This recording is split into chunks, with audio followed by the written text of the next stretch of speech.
안녕하세요. 세상에는 기이한 일도 많고 별별 일들이 많이 일어나는데요.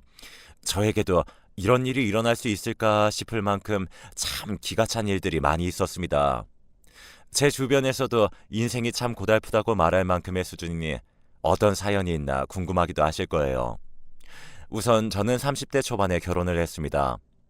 그 당시 또래 친구들 중에서도 좀 늦게 결혼을 한 편이었어요.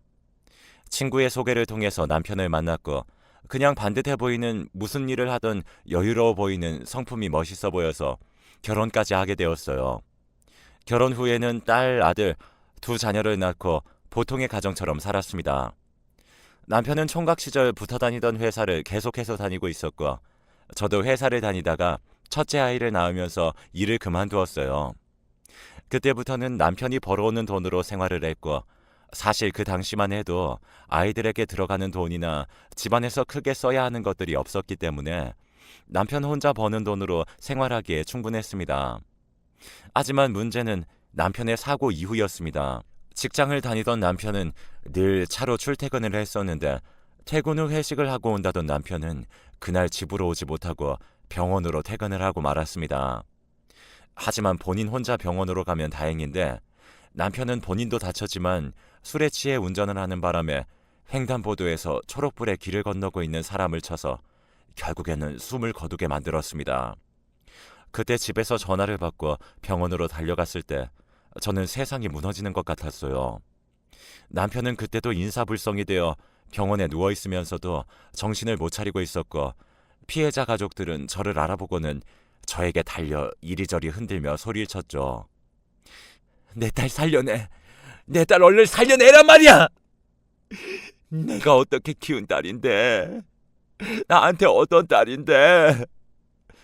남편의 차에 받친 사람은 젊은 여성이었고 그 여자는 차에 치인 그 자리에서 숨을 거둔 듯 했습니다. 그리고 그 가족들은 자신의 딸을 잃은 슬픔에 정신을 못 차리고 있었습니다. 저는 너무나도 비통했습니다. 이 상황을 어떻게 해결해야 할까 판단이 서질 않았어요. 그 상황에서 제가 할 수 있는 일이라고는 그저 용서를 구하는 일뿐이었습니다. 하지만 딸을 잃은 부모의 마음은 너무나 크게 무너져 있었고 누군가에게 자비를 베풀 만한 힘을 잃은 상태였어요. 결국에는 남편은 그날 이후 사망 선고의 대가를 치르기 위해 3년의 복역 생활을 해야 했습니다. 근데 그마저도 원래는 더 오래 있어야 하는 거였는데 제가 저희 집에 모아두었던 재산과 집까지 다 팔아서 모든 재산을 동원하여 피해자 가족에게 가져다 주면서 합의를 구했기 때문에 그만큼 줄어들 수 있었던 거였어요. 그렇게 3년을 저는 남편 없이 홀로 아이 둘을 키워내야 했습니다. 처음에는 막막해서 어떻게 직장을 구해야 하나 고민이 많았어요. 결혼 후 7년간 일을 다니지 않았기 때문에 그 나이와 그 경력으로 다시 회사로 들어가는 것도 무리였습니다. 하루하루 고민을 하며 어떻게 해야 할까 걱정을 하던 중에 모든 것을 다 알고 있는 친정엄마에게 연락이 왔어요. 현지야, 너 일은 구했니? 아니, 엄마, 어디 식당 일이라도 좀 구해보려고 하는데 쉽지가 않네. 어디서 피죽도 못 끓여 먹게 생겼어. 네, 맞습니다. 저는 애초부터 다른 회사로는 들어갈 수 있을 거란 기대감을 접고 일단 식당에서 일을 할 생각으로 여기저기 구하고 있었어요. 하지만 워낙 체구가 작고 말랐던 저를 써주는 곳은 없었죠. 정말 그때는 조금의 희망도 제 삶에서 보기가 힘들었어요. 집에서는 아이들이 배고프다고 울고 있고 저는 겨우겨우 남아있는 쌀로 하루를 버티면서 살았죠. 이렇게 힘들 수 있을까? 이렇게까지 가난할 수 있을까 싶은 생각에 정말 삶을 포기하고 싶은 생각도 몇 번이나 했습니다. 하지만 우리 아이들 때문이라도 그럴 수가 없었어요. 그래서 또 실패를 하더라도 계속해서 일자리를 알아보고 있었죠. 그때 마침 엄마에게 전화가 온 거였어요. 그러지 말고 내 식당으로 들어와. 우리 식당에서 일하는 이모가 이번 달까지만 일하고 나가겠대. 안 그래도 너 불러다 일 좀 시키려고 했었는데 마침 잘 됐지 뭐. 네가 그 자리 대신 들어와서 엄마 좀 도와. 저는 엄마의 결정에 눈물이 앞을 가렸습니다.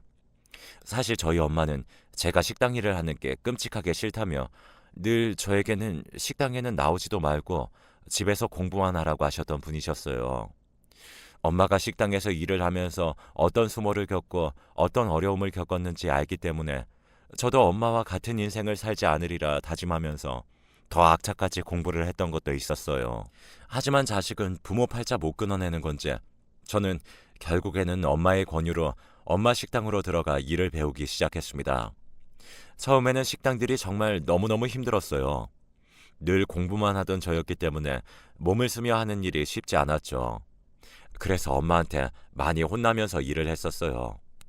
저는 우리 엄마가 이렇게 피도 눈물도 없는 사람이었나 싶을 만큼 식당 일을 하며 모질게 저에게 대하는 엄마에게 서운한 마음을 가지기도 했습니다. 근데 어느 날이었어요. 저는 식당 일을 마치고 아이들이 있는 집으로 퇴근했는데 마침 아이들 저녁거리로 주기 위해 그날 팔고 남은 뼈다귀국을 챙겨오지 않은 것을 알고는 다시 식당으로 갔었습니다.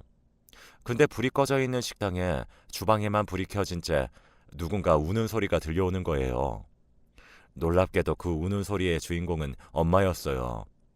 무슨 일인지 몰라도 저희 친정엄마가 세상 안쓰럽게 눈물을 흘리고 있는 모습을 볼 수 있었어요. 엄마 왜 그래? 무슨 일이야? 왜 혼자서 울고 있어요? 현지야, 내가 미안하다. 내가 못나서 그래. 그러니까 너무 귀해서 내가 널 참 귀하게 키운다고 노력을 했는데 내가 너를 너무 귀하게만 키워서 나 때문에 늦게 고생을 시작하는 것 같다. 미안하다. 엄마는 너한테 너무 미안하다. 차라리 어렸을 때 내 울타리 안에 있을 때 고생 좀 시킬걸. 그럼 이런 일도 네가 안 겪었을 거 아니야. 그럼 좀 덜 힘들었을 거 아니야. 놀랍게도 엄마는 저 때문에 울고 계셨고 제가 어렸을 때 하지 않은 고생으로 인해 지금 이렇게 고난을 겪고 있는 거라고 생각하고는 큰 죄책감을 가지고 있었던 거였어요. 엄마, 왜 그렇게 생각해? 아니에요. 나 진짜 괜찮아. 내가 오히려 공부한다고 엄마 신경도 못 썼던 못난 딸이었지. 근데 이렇게 고생해보니까 엄마가 얼마나 어렵게 나 키웠는지 알겠어. 그러니 나는 자업자득인 거야. 엄마 탓이 아니에요. 절대로 그렇게 생각하지 마. 오늘 나 때문에 참 속상했지. 근데 힘든 일 안 해본 너를 빨리 적응시키고 강해지게 하려다 보니까 엄마가 좀 모질게 대했어. 미안하다 내 딸. 에이 아니에요. 엄마, 나 솔직히 서운은 했는데 그래도 엄마 마음 다 알지. 다 이해해요. 그러니까 걱정하지 말아요. 그래 그래. 내 딸 앞으로 더 잘 헤쳐나가 보자. 이 엄마가 많이 도와줄게. 한이 많이 맺혀있는 엄마의 눈물을 보는 순간 저도 눈물이 나려고 했지만 꾹 참았어요. 그리고 그때부터는 더 열심히 살려고 노력했어요. 엄마는 그날 이후로 식당에서 더 열심히 일하는 저의 모습을 보면서 해줄 수 있는 건 이것밖에 없다면서 월급을 올려주셨어요. 그리고 애들한테 부족하게 해주지 말라며 때때로 돈을 주시면서 저희의 생계를 남편 대신해서 잘 지켜주셨죠. 하지만 이 모든 상황을 똑같이 겪고 있고 알고 있는 시댁 쪽에서는 어떠한 도움도 받지 못했어요. 오히려 저는 그쪽에서 완전히 나쁜 년이었습니다. 그날 병원으로 제가 놀라 달려갔을 때 저는 어느 정도 진정을 한 이후에 일단 가족들에게 이 사실을 알려야겠다는 생각으로 시댁에 가장 먼저 전화를 했어요.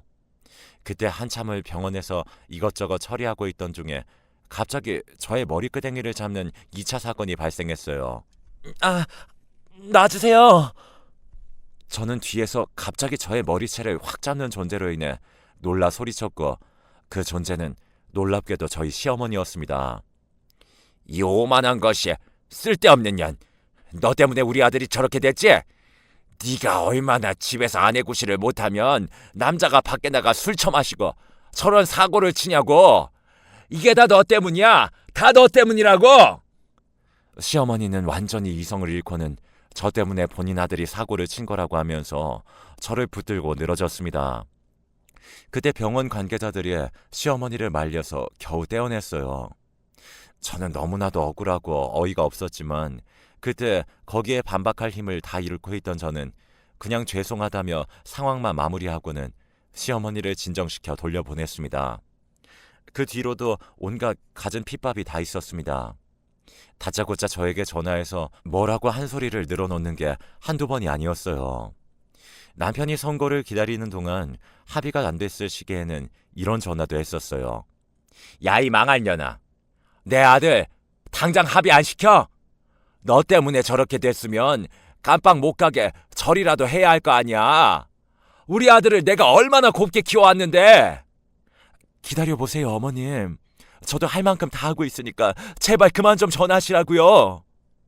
하도 전화를 해서 저한테 폭언을 하는 시어머니를 참다 못 참고 저는 나중에는 아예 전화기를 끊어버렸습니다.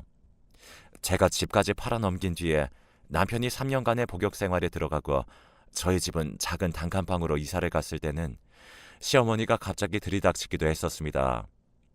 아니, 얘 우리 아들 출소하면 이런 데서 어떻게 살라고 이따위 집을 구해? 이게 사람 사는 집이니? 귀신 안 나오면 다행이겠다. 어머니, 걱정하지 마세요. 그래도 그 정도 돈 끌어모아 합의해서 그 사람 3년 선고 받은 거예요. 앞으로 돈 벌어서 더 좋은 집으로 이사하면 되니까 걱정하지 마시고 집으로 돌아가세요. 어머, 너 지금 말대꾸 한 거니? 우리 아들 나오기 전까지는 무조건 집 이사가. 이딴 집으로 발들이게 하기만 해. 시어머니는 가슴에 비수 꽂히는 말만 내뱉고는 집으로 돌아가셨습니다. 시어머니는 정말 쌀 한 톨도 챙겨주지 않으면서 잔소리만 해댔어요. 결국에는 남편이 출소하는 날까지 비난만 받았지 어떠한 도움도 받지 못했습니다. 저는 그래도 친정이 있었기 때문에 그나마 버틸 수 있었어요. 그리고 3년 뒤만 바라보며 남편이 나오면 그나마 이 삶이 좀 나아지겠지라고 생각하며 악착같이 버텼어요. 하지만 그건 저의 너무나도 큰 기대이자 이상이었습니다. 남편은 출소를 했지만 1년간을 직장도 구하지 않았어요. 오히려 제가 친정에서 벌어오는 돈으로만 계속해서 내 식구가 먹으면서 지냈죠. 제가 늘 남편에게 일자리라도 구하라고 하면 남편은 같은 핑계만 댔습니다. 여보, 이러고 집에 한량처럼만 있지 말고 일 좀 구해봐, 제발. 아, 기다려봐. 나도 구하고 있다니까. 근데 교도소 갔던 놈을 누가 써주냐 말이야. 나도 아주 힘들어. 그러니까 가만 좀 냅둬. 남편은 이런 식이었어요. 사람 죽인 범죄자를 어디에서도 안 써준다는 말뿐이었죠. 하지만 본인도 힘들어 죽겠다는 남편의 말과는 달리 남편은 오히려 때깔이 점점 더 좋아지기 시작했어요. 일 구하러 나간다는 말로 늘 외출을 하던 남편은 좋은 옷을 밖에서 사입고 얼굴이 점점 더 좋아지고 있었습니다. 저는 어떻게 그럴 수 있나 궁금하던 찰나에 금방 그 단서를 찾을 수 있었어요. 그날도 집에 들어온 남편은 손에 옷가지를 몇 개 들고 있었고 저는 어디에서 쇼핑을 했냐며 쏘아붙였습니다. 당신 또 옷 샀어? 당신 대체 무슨 돈이야? 어디서 나서 자꾸 이런 사치를 부려? 아, 돈 없으면 옷도 못 사? 그냥 좀 돈이 생겨서 샀어. 말도 안 돼. 웃기지 마. 돈이 어디 있어서 산 거냐고. 친구가 힘들게 산다고 좀 사줬어. 이 사람이 뭘 그렇게 꼬치꼬치 캐물어? 저는 친구가 사줬다는 남편의 말이 미심쩍었습니다. 남편은 친구가 많기는 했지만 그래도 이렇게까지 때깔이 좋아지고 있다는 건 말도 안 되었어요. 그래서 계속해서 의심을 하고 있을 때 그 이유를 확실하게 알 수 있었습니다. 저희 남편이 출소하고 나서 가끔씩 시어머니가 집으로 찾아왔었습니다. 출소 전에는 무조건 방 한 칸은 있는 집으로 이사 가야 한다는 어머니의 잔소리에 저는 겨우겨우 친정엄마의 도움을 받아 반지하에 있는 방 2칸짜리 월세방으로 이사를 갔었는데 그 반지하도 마음에 들지 않는다면서 어떻게 사나 하며 시어머니가 갑작스럽게 방문을 하고 있었죠. 그날도 어김없이 저녁을 준비하고 있었는데 시어머니가 들이닥쳤습니다. 예, 저녁하니? 오늘은 뭐해? 우리 아들 잘 먹여라. 요즘 일 구한다고 계속 밖에 돌아다니는 모양인데 잘 먹어야 힘내서 일을 할 거 아니니? 걱정 마세요, 어머니. 집에서 꼬박꼬박 밥 다 해서 먹이고 있으니까요. 그래, 그래야지. 그런데 우리 아들은 어디 있니? 방에 들어가서 TV 보고 있을 거예요. 들어가 보셔요. 어머니는 오자마자 잔소리를 늘어놓고는 밥 차리는 것도 도와주지 않고 안방에 들어가 TV를 보고 있는 남편에게로 들어가셨어요. 그리고 저는 식사 준비가 거의 끝날 때쯤에 식사를 하려고 부르기 위해 안방으로 다가갔고 거기에서 어이없는 소리를 들어야만 했습니다. 방문을 열려고 할 때쯤 안에서 대화하는 소리가 문 밖으로 그대로 들려왔어요. 방음이 전혀 되지 않는 나무 문이었기 때문에 정말 생생하게 다 들렸습니다. 아들, 100만 원 보내준 거 벌써 다 썼어? 아니, 어디에 쓰길래 그렇게 빨리 써? 그냥 친구들이랑 밖에서 술 마시고 하다 보면 다 쓰지. 100만 원이 어디 큰 돈이야? 금방 쓴다고 그런 건. 아유, 참 그래도 아껴 쓰지. 그래도 매달 그 돈 보내주니까 좋지. 그 돈 절대로 어디 다른 데 쓰지 말고 꼭 우리 아들만 써. 얼마나 고생 많이 했어. 3년 동안. 어차피 제가 일하고 있으니까 너는 당분간 너만 생각하고 충분히 놀아. 알았지? 걱정하지 마. 그러고 있으니까. 안 그래도 옷 하나 살 때마다 어디서 옷을 산 거냐고 어찌나 쏘아붙이는지 스트레스 받아 죽겠어 아주. 놀랍게도 시어머니는 오로지 본인 아들만을 위해서 100만 원씩을 남편에게 보내고 있었고 남편은 그 받은 돈으로 제 자식들에게 한 푼도 쓰지 않고 오로지 자신만을 위해서 탕진하고 있었어요. 저는 그 사실을 알고는 기가 차기도 하고 너무나도 분하고 억울해 방으로 들어가서 바로 따졌습니다.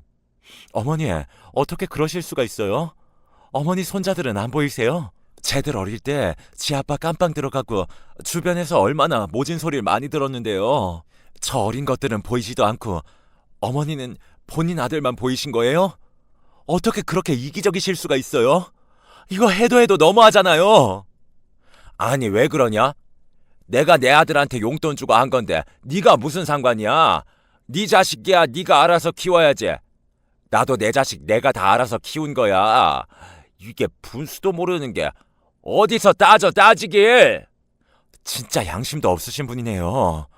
그럼 본인 아들 끝까지 어머니가 책임지세요. 다시 데려가시라고요. 저는 그날 너무 화가 나 제가 차려놓은 밥들을 전부 다 싱크대에 버려버리고는 애들만 데리고 집 밖으로 나와버렸습니다.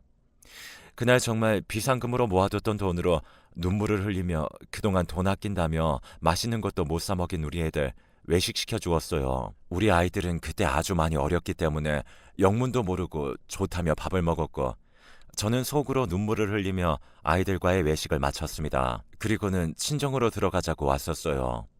그 뒤로 남편은 조금은 양심이 찔렸는지 밖에서 노가다를 하기 시작했습니다. 어느 정도 정신을 차린 건가 싶었지만 그 노가다도 성실하게 나가는 게 아니라 그냥 본인이 하고 싶을 때 내킬 때만 나가서 일하는 수준이었어요. 집에는 하등 도움이 되질 않았습니다. 게다가 시댁에서도 여전히 그 돈을 파고 있는 듯 했죠. 저는 그날 이후로 상종도 하고 싶지 않아서 그 문제에 대해서는 터치를 하지 않았어요. 그냥 한량 같은 인간이라도 우리 애들한테 아빠라는 울타리가 있어야 한다고 생각을 했기 때문에 꾸역꾸역 붙어 살았습니다. 그 세월이 참 길었네요. 그러다가 저에게 또 하나의 큰 사건이 일어났어요. 추운 겨울에 친정엄마가 뇌출혈로 쓰러지신 거예요. 병원에서 연락을 받고 저는 남편이 병원에 갔다고 한 날보다도 더 눈이 캄캄해진 채로 달려갔습니다.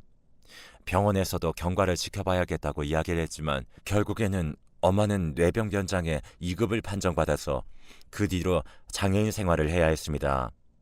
저는 이걸 남편과 시어머니에게도 말했는데 들려오는 소리는 참 가관도 아니었어요.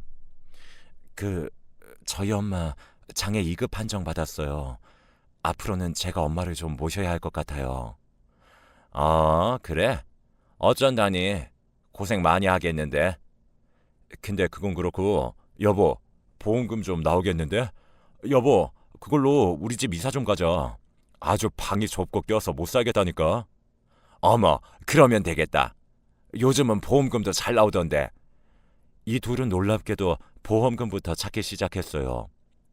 저는 사람 이기적인 거 어디 안 간다는 생각을 하며 큰 소리 쳤습니다. 진짜 끝까지 이기적인 사람들이네요. 우리 엄마 보험금은 꿈도 꾸지 마세요.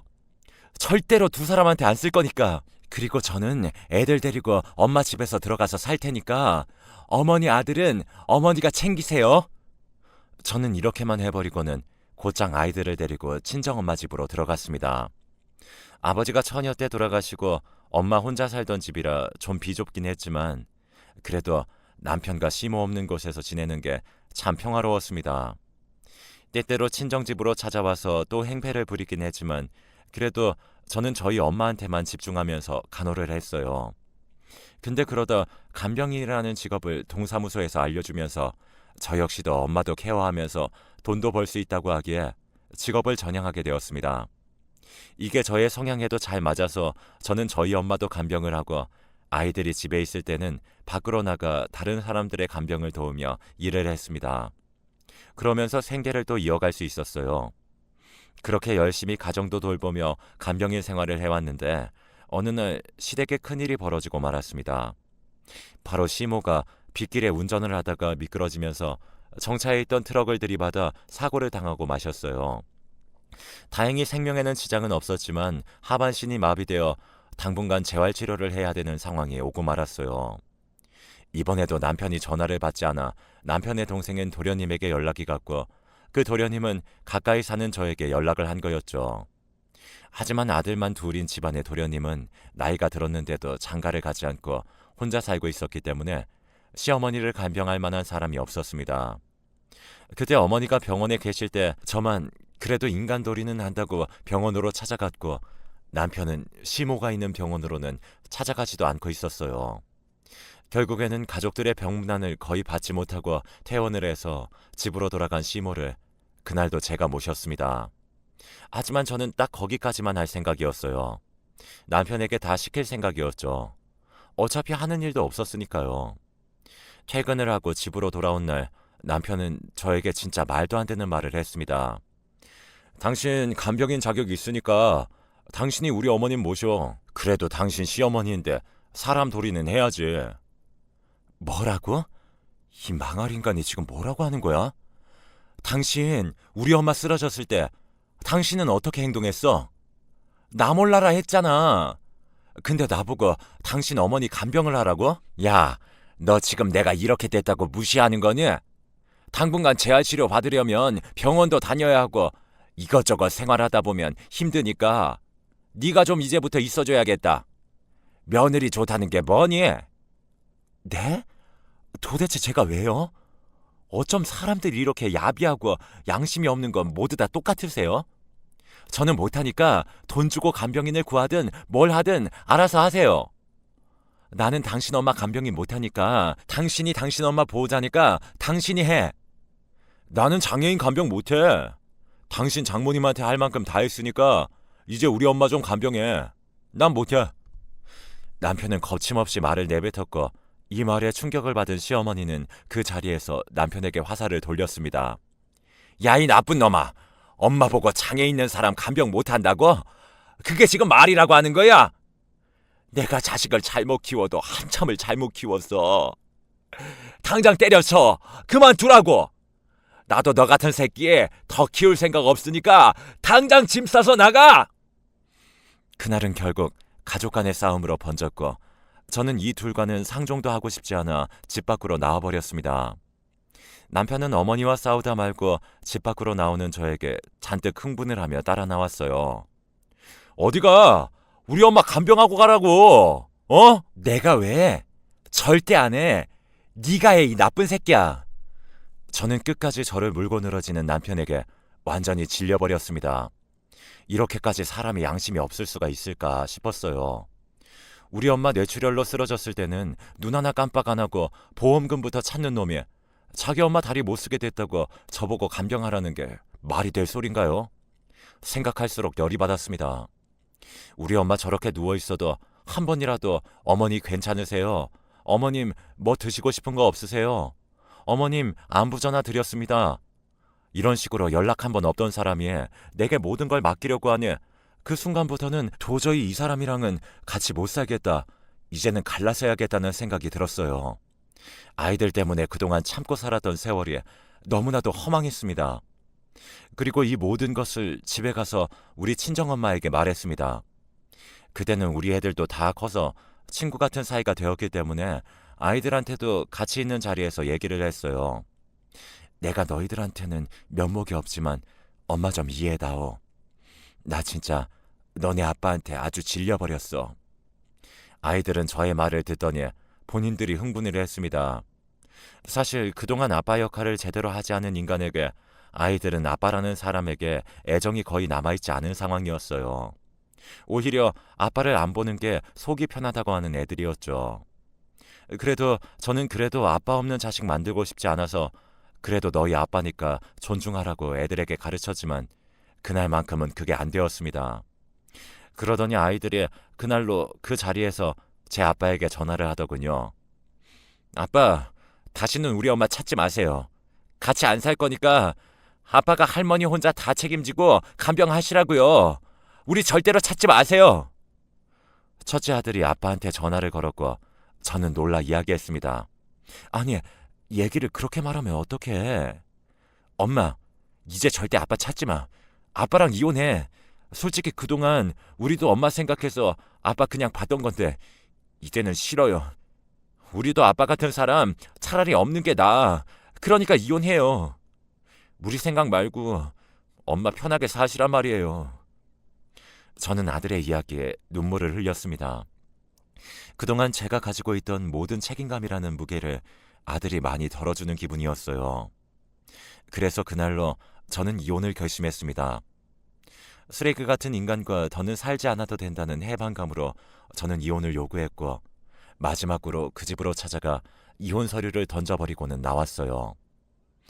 여보, 이렇게 이혼하는 게 어딨어? 우리 애들 좀 보여줘. 웃기지 마. 너한테 자식이 있기는 하니? 절대로 찾지 마. 나도 찾지 말고. 야! 이 미친 것이 어디가? 이제 어머니한테 그런 소리 들을 이유도 없네요. 당신의 그 소중한 아들한테 어디 한번 간병받으며 평생 살아보세요. 저는 다리가 불편해서 침대에 나오지도 못하는 시어머니에게 소리친 뒤 집을 뛰쳐나왔습니다. 그리고는 저를 붙잡고 늘어지는 남편도 외면하고 그대로 나왔어요. 그 뒤로 남편은 계속해서 그 시댁에서 사는 듯 했습니다. 저는 아이들과 저희 친정엄마와 지내면서 살고 있어요. 왜 진작에 이혼을 하지 않았을까 생각을 하며 하루하루 편한 생활을 하고 있습니다. 30살이 넘어 좋은 사람이라 생각하며 시집을 갔던 저는 모든 세월을 다 힘들지만 살았어요. 그렇게 저의 결혼 생활에 종지부를 찍었습니다. 남편을 감방에 보내고 아이들 홀로 키우는 삶이 결코 쉽지는 않았습니다. 그 사이에 온갖 시모의 핍박을 받는 것 또한 저한테는 너무나 벅찬 일이었습니다. 하지만 지금은 이 끔찍했던 지옥 같은 생활에서 벗어난 것 같아 만족하고 있습니다. 엄마는 제가 잘 모시고 있고요. 지금은 저의 이 삶에 집중하며 아이들과 잘 살아보려고 합니다. 저도 지금 하는 간병 일을 하며 간병인이 필요하신 분들에게 말벗이 되어주고 친구가 되어주며 외롭지 않게 해드리려고 노력하고 있어요. 이렇게 남은 인생은 돈보다는 다른 사람을 위해 봉사하며 살아가려고 합니다. 누군가는 제 손길이 필요한 분이 있을 테니까요. 여러분도 인생에서 크고 작은 힘든 일이 있을 거예요. 근데 제가 살아보니 힘들기만 하진 않더라고요. 그 사이에서 아이들이 저를 향해 웃어주고 어깨를 주물러줄 때 행복은 그 힘든 고통 속에서도 있었거든요. 그러니 여러분들도 지금 힘들더라도 그 안에서 행복을 찾으며 또 하루하루 좋은 삶을 사시길 바라겠습니다. 제 사연 들어주셔서 감사드리며 가족분들과 따뜻하고 즐거운 연말 보내시길 바랍니다. 그리고 건강이 제일인 거 아시죠? 감사합니다.